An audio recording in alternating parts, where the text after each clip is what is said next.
इंडी सेनातो ब्योत्र क्रोपोत्किन एक रूसी विचारक, वैज्ञानिक और सामाजिक दार्शनिक थे। उन्होंने समाज को केवल सत्ता और कानून की नजर से नहीं, बल्कि सहयोग, करुणा और पारस्परिक सहायता के दृष्टिकोण से समझा। द कॉन्क्वेस्ट ऑफ ब्रेड 1892 में प्रकाशित हुई, एक ऐसे समय में जब औद्योगिक क्रांति ने उत्पादन बढ़ाया पर समानता नहीं। कुछ के पास बहुत कुछ था और बहुसंख्यक के पास कुछ भी नहीं। संदर्भी तो नीति 62 देसी मानुहिक परों की। जब समाज के पास पर्याप्त संसाधन है तो गरीबी क्यों?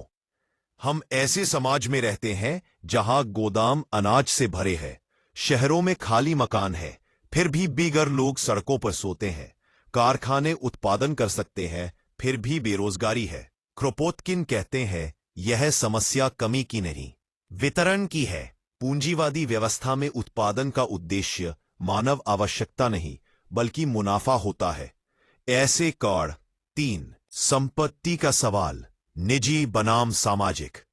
किताब का एक केंद्रीय तर्क है कि आज की संपत्ति व्यक्तिगत मेहनत का परिणाम नहीं, बल्कि पीढ़ियों की सामूहिक कोशिशों का नतीजा है।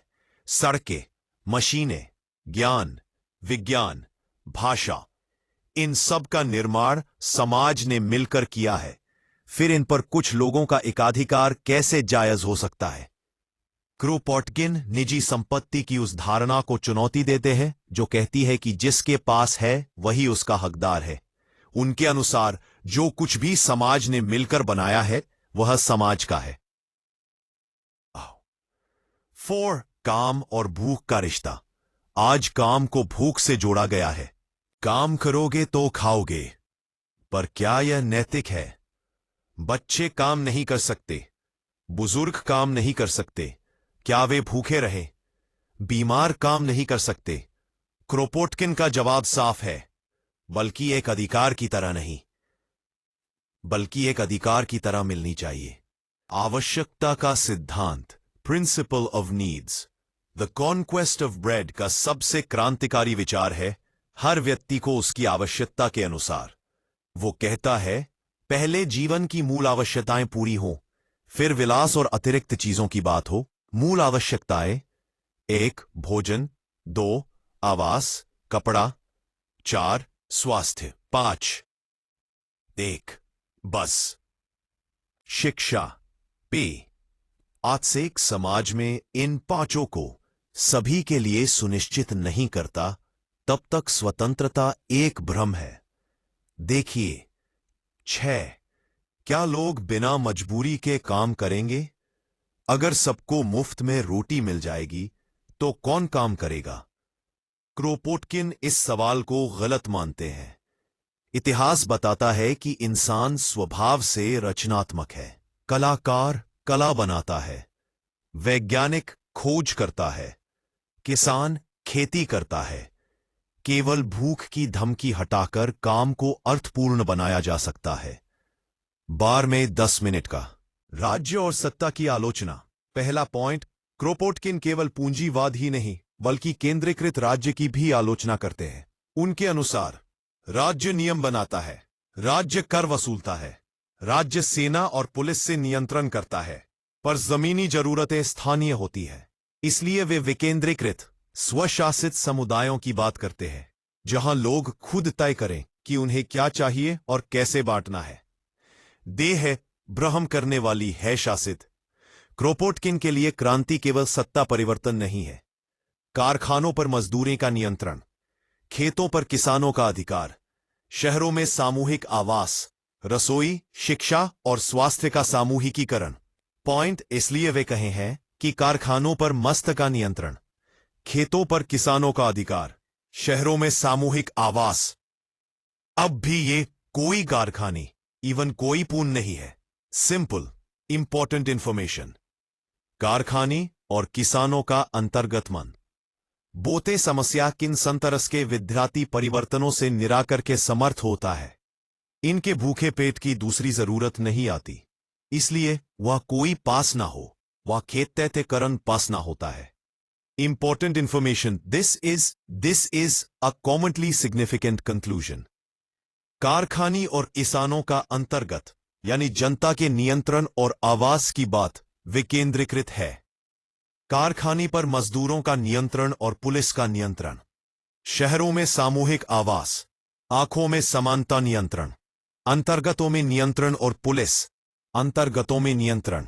राज्य अंतर वाई किसानों का, अंतर्गतों में अंतर्गत और देशों का केंद्रित करते हैं केंद्रित अंतर्गत। अंतर्गतों में नियंत्रण और लास्ता नियंत्रण, कारखाने पर मजदूरों का नियंत्रण। विकेंद्रीकृत समुदायों की, यानी जनता के नियंत्रण और पुलिस का नियंत्रण। आंखों में सामूहिक आवास, अपने परिवार के लिए विकेंद्रीकृत, गठाकर और सामूहिकीकरण। अंतर्गतों में नियंत्रण और पुलिस का नियंत्रण। देशों के हर एक बड़े बगदादी देने, कोई पास ना नहीं है।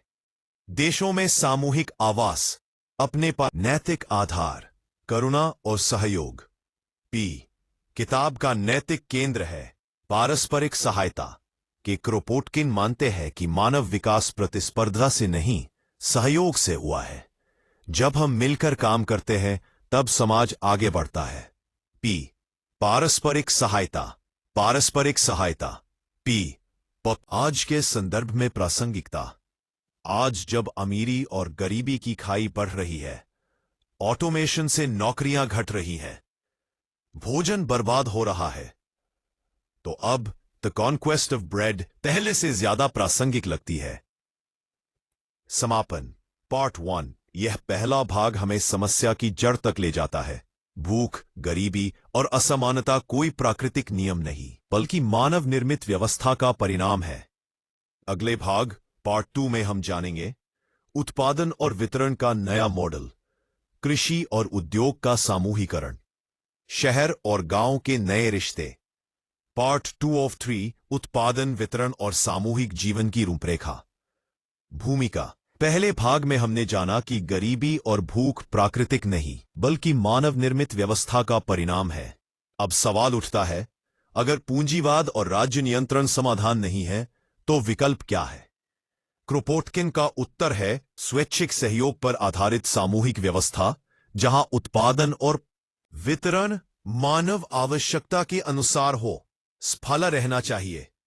वितरण मानव आवश्यकता के अनुसार हो, मानव आवश्यकता के अनुसार हो। बौद्ध कथन पुरानी आवश्यकता के अनुसार हो। सभी को एक प्रकार दिया जा सकता है और सभी को सेवा और भोजन मिल सकती है। फिर भी लोग भूखे हैं क्योंकि उत्पादन मुनाफे के लिए होता है, बाजार की मांग से नियंत्रित होता है, कुछ गिने चुने लोगों के हाथ में होता है। और आगे 2 सामूहिक उत्पादन, कलेक्टिव प्रोडक्शन। क्रोपोटकिन मानते हैं कि कारखाने, खेत, मशीनें और ज्ञान सब सामाजिक संपत्ति है, इसलिए उत्पादन भी सामूहिक होना चाहिए।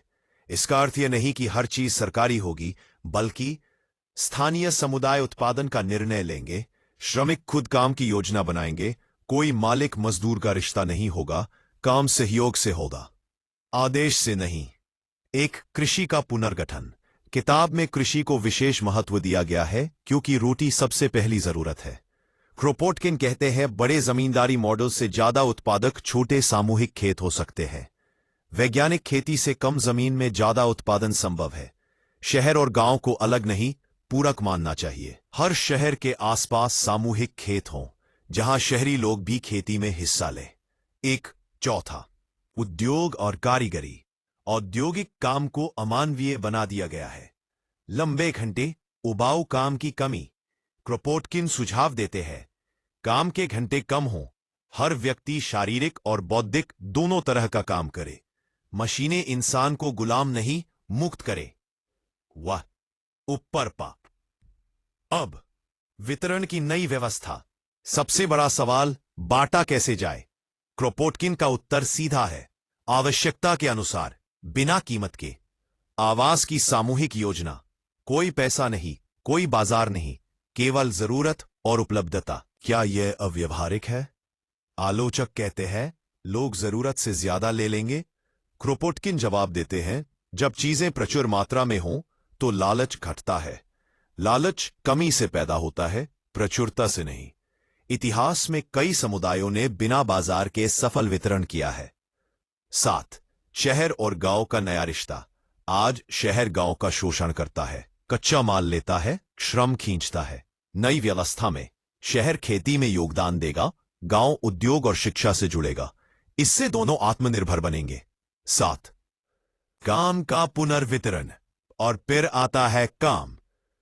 बहुत से पुनर्वितरण, जो किसी को 10 से 12 घंटे का काम पर्याप्त होगा, बाकी समय कला यानी समाज सेवा। यही असली स्वतंत्रता है। यह शिक्षा और विज्ञान। शिक्षा केवल नौकरी के लिए नहीं होगी, सवा बेपर हमले के समाज का सेवा में, यानी ज्ञानी ज्ञान पर किसी का एकाधिकार नहीं रहेगा, परंतु केमिस्ट्री यानी ज्ञान पर किसी का एकाधिकार नहीं रहेगा, परंतु 10 असली स्वतंत्रता यानी ज्ञान पर किसी का एकाधिकार नहीं रहेगा। 10 और फिर उत्साह संक्रमण का रास्ता। क्रोपोटकिन मानते हैं कि यह बदलाव रातों रात नहीं होगा। स्थानीय प्रयोग, सामूहिक रसोई, सहकारी उत्पादन, छोटे कदम बड़े परिवर्तन की नींव बनते हैं। समापन पार्ट 2। इस भाग में हमने देखा कि एक वैकल्पिक समाज केवल सपना नहीं बल्कि व्यावहारिक संभावना है, अगर उत्पादन और वितरण को मानव आवश्यकता से जोड़ा जाए। पार्ट 3 में हम जानेंगे क्रांति का व्यावहारिक रूप, चुनौतियां और आलोचनाओं के जवाब। आज की दुनिया में इस विचार को कैसे लागू करें। पार्ट 3 के लिए लिखें स्टार्ट पार्ट 3। पार्ट 3 क्रांति का व्यावहारिक रूप, आलोचनाएं और आधुनिक प्रासंगिकता। भूमिका। पहले 2 भागों में हमने समस्या और समाधान की सैद्धांतिक रूपरेखा समझी। अब अंतिम और सबसे महत्वपूर्ण प्रश्न बचता है, क्या यह सब वास्तव में संभव है, और अगर हां तो कैसे। क्रोपोटकिन का मानना है कि क्रांति कोई दूर की कल्पना नहीं बल्कि रोजमर्रा के जीवन में शुरू होने वाली प्रक्रिया है। 1. क्रांति का वास्तविक अर्थ। अधिकतर लोग क्रांति को सत्ता पर कब्जा समझते हैं। राजा हटाओ, सरकार बदलो, झंडा बदलो। लेकिन द कॉन्क्वेस्ट ऑफ ब्रेड में क्रांति का अर्थ अलग है। तुरंत भोजन की व्यवस्था, तुरंत आवास की व्यवस्था, तुरंत जीवन की सुरक्षा। अगर क्रांति पहले दिन रोटी नहीं देती तो वह असफल है। 1. पहले आजादी फिर रोटी का भ्रम। कई विचारधाराएं कहती हैं पहले राजनीतिक आजादी आए फिर आर्थिक सुधार होंगे। क्रोपोटकिन इसे उल्टा मानते हैं। भूखा इंसान आजाद नहीं हो सकता, असुरक्षित इंसान लोकतंत्र नहीं जी सकता। इसलिए वे कहते हैं पहले रोटी फिर बाकी सब। 3. आम आपत्तियां और उनके जवाब। आपत्ति 1, लोग काम नहीं करेंगे। यह सबसे आम डर है। क्रोपोटकिन का उत्तर, आज भी बहुत लोग बिना पैसों के काम करते हैं। माँ बच्चे की देखभाल करती है, शिक्षक ज्ञान बांटते हैं। काम का प्रेरक केवल पैसा नहीं बल्कि अर्थ और सम्मान है। 1.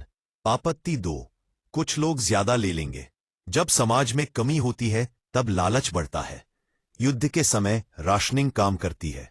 आपदा में लोग सहयोग करते हैं। प्रचुरता और पारदर्शिता लालच को कम करती है। आपत्ति 3, व्यवस्था अव्यवस्थित हो जाएगी। वर्तमान व्यवस्था भी अव्यवस्थित है। बेरोजगारी, भूख, बेघर लोग। नई व्यवस्था कम से कम मानवीय होगी। 4. कानून, अपराध और नैतिकता। क्रोपोटकिन मानते हैं कि अधिकतर अपराध गरीबी से पैदा होते हैं। जब जरूरतें पूरी होंगी अपराध घटेगा। कानून की जगह सामाजिक जिम्मेदारी, सामूहिक नैतिकता। डर से नहीं समझ से समाज चलेगा। 5. तकनीक और स्वचालन, ऑटोमेशन। आज मशीनें इंसान का काम छीन रही है। क्रोपोटकिन कहते हैं मशीनें वरदान हैं, अगर लाभ सबको मिले काम के घंटे और घट सकते हैं। टेक्नोलॉजी मुनाफे के लिए नहीं, जीवन के लिए हो। 6. आज की दुनिया में प्रासंगिकता। आज जब 1% लोगों के पास अधिकांश संपत्ति है, लाखों टन खाना बर्बाद होता है। लोग मानसिक तनाव में हैं। द कॉन्क्वेस्ट ऑफ ब्रेड, भविष्य नहीं वर्तमान की जरूरत लगती है। 7. भारत के संदर्भ में और फिर भारत में सामूहिक खेती की परंपरा रही है। सहकारी आंदोलन सफल रहे हैं, परिवार और समुदाय मजबूत रहे हैं। ये विचार यहां जमीन पर लागू हो सकते हैं, स्थानीय रूप में। एक छोटे कदम, बड़ा बदलाव। क्रांति का मतलब हिंसा नहीं। सामुदायिक रसोई, सहकारी स्टोर, साझा पुस्तकालय, समय बैंक, टाइम बैंक। पेज पर आपका असम माने, हर छोटा प्रयोग भविष्य की झलक है। 9 नैतिक संदेश एक वाक्य में। कोई भी तब तक आजाद नहीं जब तक सब आजाद ना हो। इंसान की गरिमा रोटी से शुरू होती है। द कॉन्क्वेस्ट ऑफ ब्रेड हमें यह नहीं सिखाती कि क्या सोचना है,